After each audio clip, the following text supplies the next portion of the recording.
انسان نام ہے دو چیزوں کا. ایک تو انسان کا جسم ہے، باڈی، شریر جس کو کہتے ہیں گجراتی میں، اور ایک انسان کے اندر روح ہے. کچھ ضرورتیں انسان کی روح کی ضرورتیں ہیں اور کچھ ضرورتیں انسان کے جسم کی ضرورتیں ہیں. جیسے کھانا ہے، پینا ہے، سونا ہے، جاگنا ہے، گرمی سے بچنا ہے، سردی سے بچنا ہے، یہ سب جسم کی ضرورتیں ہیں. روح کو کوئی سردی نہیں لگتی، روح کو کوئی گرمی نہیں لگتی. روح کو نہ بھوک لگتی ہے، نہ اسے کھانے کی ضرورت ہے، نہ پینے کی ضرورت ہے. روح نہ تھکتی ہے، اسے کسی چیز کی ضرورت نہیں ہے. دلیل یہ ہے کہ مرنے کے بعد بھی روح نہیں مرتی. جب آدمی مر جاتا ہے، انسان مر جاتا ہے، تو مرنے کے بعد بھی روح نہیں مرتی ہے، بلکہ آگے قبر کی دنیا میں وہ روح چلی جاتی ہے اور قیامت تک وہ روح باقی رہتی ہے. اس وقت اسے نہ کھانا ہے، نہ پینا ہے، نہ سونا ہے، نہ جاگنا ہے، نہ پہننا ہے، نہ اوڑھنا ہے، نہ بچھونا ہے. یہ روح کی کچھ ضروریات ہیں ہی نہیں. یہ ساری ضرورتیں جسم کو ہیں. اسی لیے جب تک انسان دنیا میں زندہ ہے یہ سب ضرورتیں ہیں، اور جسم جب روح سے الگ ہو گیا اور جسم قبرستان میں چلا گیا تو یہ سب ضرورتیں فنش. تو کچھ ضرورتیں تو انسان کے جسم کی ہیں اور کچھ ضرورتیں انسان کی روح کی ہیں. روح کی کیا ضرورت ہے؟ روح کی صرف ایک ضرورت ہے.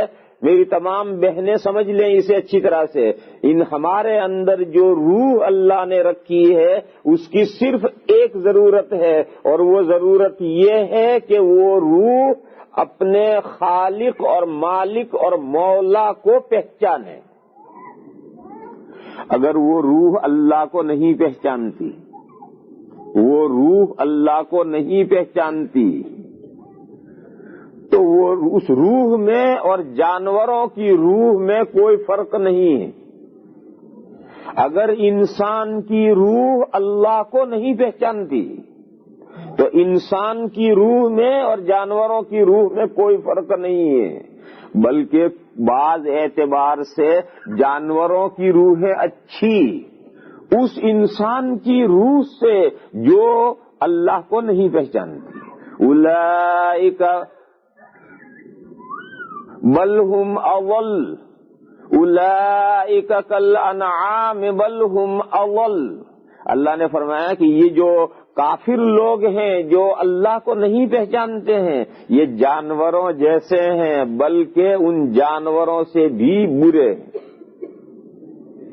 دیکھنے میں تو بڑا شاندار انسان ہے، پھر جانوروں جیسے کس بات میں ہو گئے اور جانوروں سے بھی زیادہ برے کس بات میں ہو گئے؟ وہی اس بات میں کہ ان کافروں کی جو روح ہے وہ روح اللہ کو نہیں پہچانتی، اور جب وہ روح اللہ کو نہیں پہچانتی تو اس روح میں اور جانور کی روح کے اندر کوئی فرق نہیں ہے. ان کافروں کی روح ہے انہی کے بند کر دے سے لوگ نہ آئے، بس بند کر دے سے بند کر دے سے.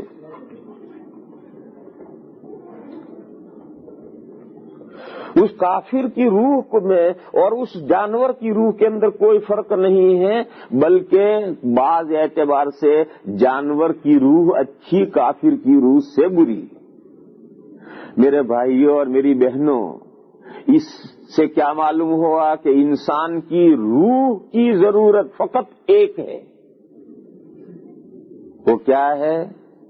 اللہ کو پہچاننا. پھر جب اللہ کو پہچان لیے تو اللہ کے پہچاننے کے بعد جو اس کے تقاضے ہیں وہ تقاضے وہ بھی روح کی ضرورت ہے. جب ہم نے یہ جان لیا کہ اللہ ہمارے خالق و مالک ہیں تو اب عبادت انہی کی کرنی ہے. یہ جو عبادت ہے یہ روح کا ضرورت ہے، یہ ضرورت روح کی ضرورت ہے.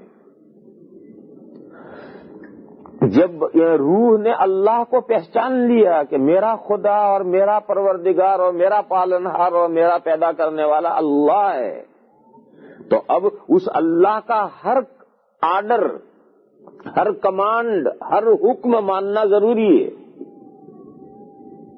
یہ جو اللہ کی اطاعت اور فرمان برداری ضرورت ہے، یہ بھی روح کی ضرورت ہے، اور یہ ساری کی ساری ضرورتیں پھوٹی ہیں اللہ کو پہچاننے سے۔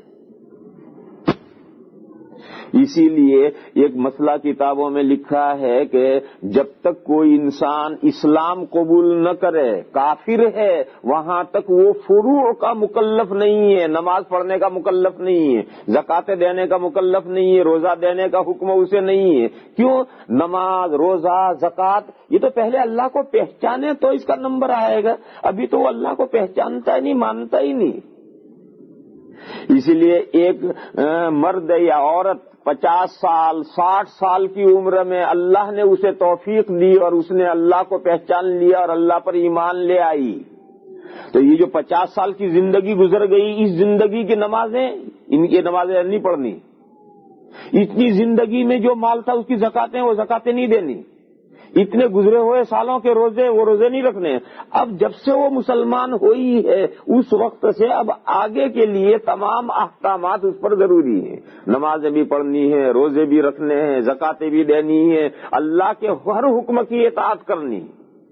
کیوں؟ اب اس نے اللہ کو پہچانا ہے، جب وہ ایمان لائی ہے تب اس نے اللہ کو پہچانا ہے، تو اللہ کے پہچاننے کے بعد اس پہچاننے کے تقاضے شروع ہوں گے، اور جب تک وہ ایمان نہیں لائی تو وہ تو اللہ کو اس نے پہچانا ہی نہیں۔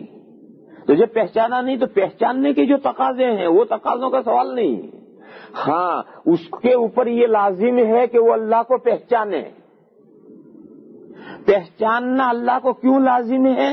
اس لیے کہ اسے پیدا کرنے سے پہلے اللہ کی پہچان کروا کر اسے پیدا کیا گیا ہے، تو جو سبق اسے یاد کرا کر بھیجا گیا ہے اس سبق کو یاد رکھنا ضروری ہے، اسے بھولنے کی اجازت نہیں۔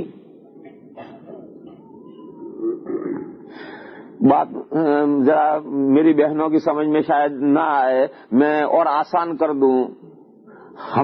انسان مرد ہو یا عورت ہو، ہر انسان کی دو ضرورتیں ہیں، ایک جسم کی ضرورتیں اور ایک جان کی، اسپرٹ کی، روح کی ضرورتیں۔ جان کی ضرورتیں کھانا پینا، آرام راحت ہے، اور روح کی ضرورتیں اللہ کو پہچاننا ہے۔ بھائیوں اور بہنوں، اللہ نے جسم کی ضرورت کے لیے یہ ساری کائنات پیدا کی ہے، آسمان، زمین، سورج، چاند، دریا، پہاڑ، درخت، ہوائیں، چرند پرند، جتنی مخلوقات اللہ نے پیدا کی ہے یہ سب انسان کے جسم کی ضرورتیں پوری کرنے کے لیے پیدا کی۔ حدیث شریف میں فرمایا گیا الدنیا خلقت لکم وَإِنَّكُمْ خُلِقْتُمْ لِلْآخِرَةِ، ساری دنیا تمہارے لیے پیدا کی گئی ہے اور تمہیں اللہ نے آخرت کے لیے پیدا کیا ہے۔ اس حدیث شریف سے معلوم ہوا کہ انسان، یہ پورا جگت، ورلڈ، پوری دنیا اور پورا کائنات اور پورا عالم، اس کا ذرہ ذرہ انسان کے جسم کی ضرورتیں پوری کرنے کے لیے، اور انسان کی جو روح ہے اس روح کی ضرورتیں پوری کرنے کے لیے، اس روح کی ضرورتیں پوری کرنے کے لیے اللہ تعالیٰ نے انبیاء بھیجے ہر زمانے میں، اور ان نبیوں پر آسمان سے وحیاں نازل کی، آسمان سے کتابیں نازل کی، اور ان کتابوں میں اللہ نے انسان کو اللہ کی پہچان کروائی اور اللہ کی طرف سے احکامات دیے کہ انسان کو ان چیزوں پر عمل کرنا ہے۔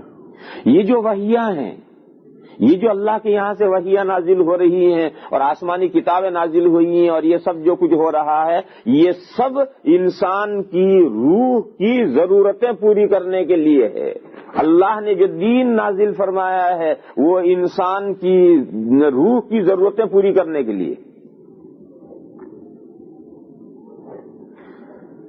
آدم علیہ الصلوۃ والسلام کے زمانے سے لے کر کے ہمارے آقا، ہمارے محبوب، ہمارے پیغمبر حضرت محمد مصطفیٰ صلی اللہ تعالی علیہ وسلم کے زمانے تک 1,00,000 سے زیادہ نبی اور رسول تشریف لائے اور 100 سے زیادہ اللہ کی کتابیں نازل ہوئی، اور مختلف وقتوں میں ان کتابوں نے انسانوں کی روح کی غذا مہیا کی اور انسانوں کی روح کی سنوارنے کا سامان کیا۔